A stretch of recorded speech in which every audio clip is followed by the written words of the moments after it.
There is no deliberation that appears to have gone into this newest mandate from the Speaker of the House, but you don't need deliberation when you've decided that you can just resort to threats such as this, locking up staffers and visitors if they do not wear a mask on the House side. Just over the past few days, we've seen high-profile Democrats buying right into this new tactic. Here's some of what we've been hearing, and as a mom and a grandmom, I hear a lot from moms and grandmoms. And my text threads and email and phone calls, Mr. President, you just wouldn't even believe it. They feel like our colleagues across the aisle are just forgetting that science has weighed in on this issue, and now they're hearing these threats, threatening to keep our children out of school. Not let them go back to school in September. We don't need to go to school. Teachers' unions, not sure they want to go back to school in September, but oh, by the way, if you do go back to school, they might want to put your children in masks. Mr. Speaker, children, little kids in school, we have heard it from pediatricians. We've all read the articles. There are truly some adverse side effects to little children being told to wear a mask every day. There are physical, there are emotional, there are psychological adverse effects to these children.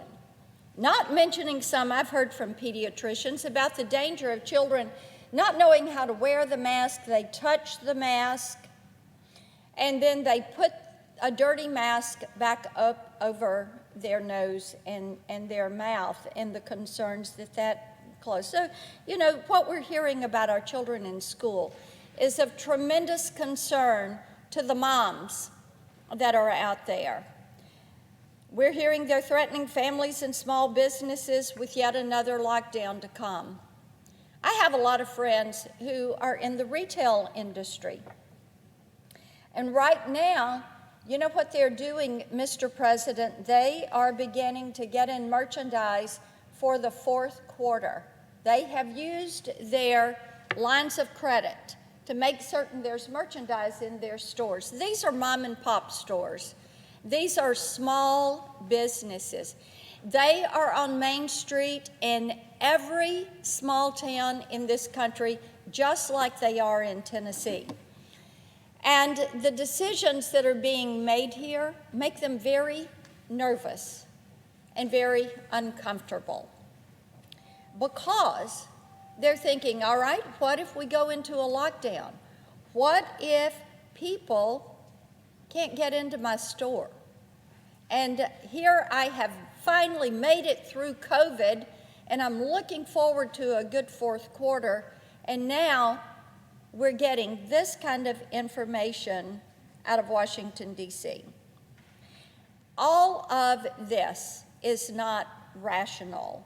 There is no evidence, none, to suggest that yet another about-face on masking is going to keep people healthier, is going to make them healthier. There is no evidence for that, Mr. President. So let's call it what it is. This is left-wing hysteria. This is hysteria. Frighten people. Make them think a lockdown's coming. Make them think things are worse than what they are. No, this is the United States of America. We do not lock up people we disagree with. We don't push forward with this type of activity. We don't silence our opponents. We believe in free speech.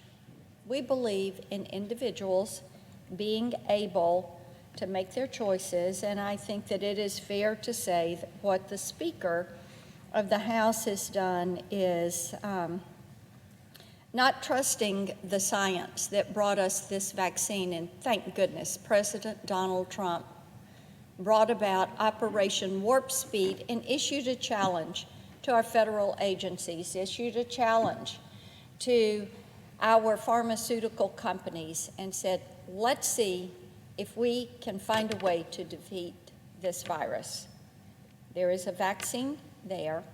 I think what you see happening with the Democrats and with the Speaker of the House is what we in Tennessee call having a good old-fashioned come apart, because they are not getting their way. And the American people do not believe that they are getting serious about doing serious business that the American people want to see. Addressing out-of-control spending, addressing the needs of this country.